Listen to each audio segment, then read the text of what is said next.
हरे Krishna. Happy Ekadashi. आमलकी एकादशी कथा। एक बार एक वैदिक नामक नगर था। उस नगर में ब्राह्मण, वैश्य, क्षत्रिय, शूद्र चारों वर्णों के लोग खुशी से रहते थे और वहाँ पर हमेशा वेद ध्वनि गूंजा करती थी। कोई पापी, दुराचारी, नास्तिक कोई भी नहीं था। उस नगर में चैत्ररथ नामक चंद्रवंशी राजा राज्य करता था। वह बहुत ही विद्वान और धार्मिक था। उस राज्य में कोई भी गरीब नहीं था। उस राज्य के सभी लोग विष्णु भक्त थे और वहाँ पर सभी बूढ़े से लेकर बच्चे तक सभी एकादशी का व्रत करते थे। एक समय फागुन मास के शुक्ल पक्ष की आमल एकादशी आई। उस दिन भी राजा ने प्रजा तक, वृद्ध से बालक तक सभी ने उस एकादशी का व्रत किया। नदी में स्नान करने के बाद राजा और उसकी सारी प्रजा भगवान विष्णु के मंदिर गए, जहाँ पर एक आमलकी का पेड़ था। उन्होंने पेड़ को छतरी, सोना, माणिक, धूप सभी समर्पित किया और उन्होंने भगवान परशुराम की पूजा की। उन्होंने आमलकी के पेड़ से प्रार्थना की, हे आमलकी, आप सभी प्रकार के पापों को नष्ट कर सकते हैं, आप इन उपहारों को स्वीकार करें। और उस मंदिर में रात को सबने जागरण किया। रात के समय उस जगह एक शिकारी आया। वह बहुत ही पापी और दुराचारी था और वह अपने परिवार का पालन जीव हिंसा से ही करता था और वह उस दिन भूखा प्यासा था।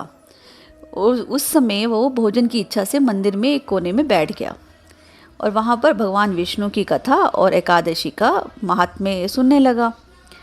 अब उस शिकारी की पूरी रात सभी लोगों के साथ जागरण में बीती और सुबह होते ही सभी लोग अपने अपने घर चले गए और वह शिकारी भी अपने घर चला गया, भोजन किया और कुछ समय बीतने के बाद उस शिकारी की मृत्यु हो गई।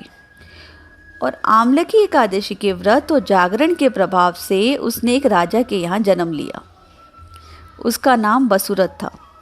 बड़ा होने पर वह बहुत ही धन धान्य से युक्त होकर बहुत सारे गांवों का पालन पोषण करने लगा।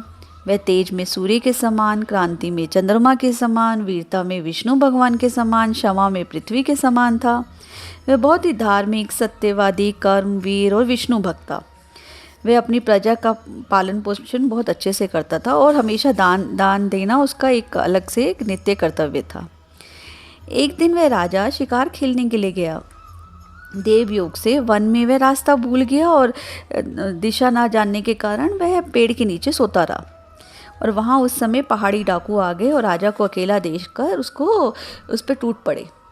और वे डाकू कहने लगे कि इस राजा ने हमारे माता पिता, पुत्र, पौत्र आदि संबंधियों को मारा है और हमें देश से निकाल दिया है, अब हमें इसे मार देना चाहिए।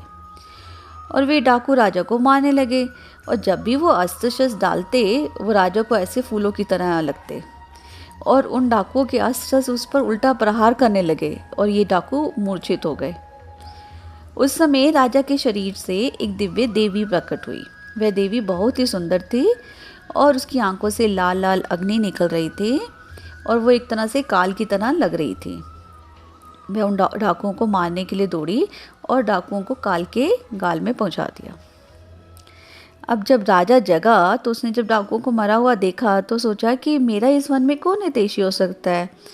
और तभी वहाँ पर आकाशवाणी हुई, हे राजन, इस संसार में विष्णु भगवान के अतिरिक्त तेरी रक्षा कौन कर सकता है। इस आकाशवाणी को सुनकर राजा अपने नगर को वापस आ गया और सुखपूर्वक राज करने लगा। तो ये था आमलकी एकादशी का महात्म्य। सो जो भी आमलकी एकादशी का व्रत करता है उसके सारे कार्य सफल हो जाते हैं, वो अंत में विष्णु लोक को जाता है। हरे कृष्णा।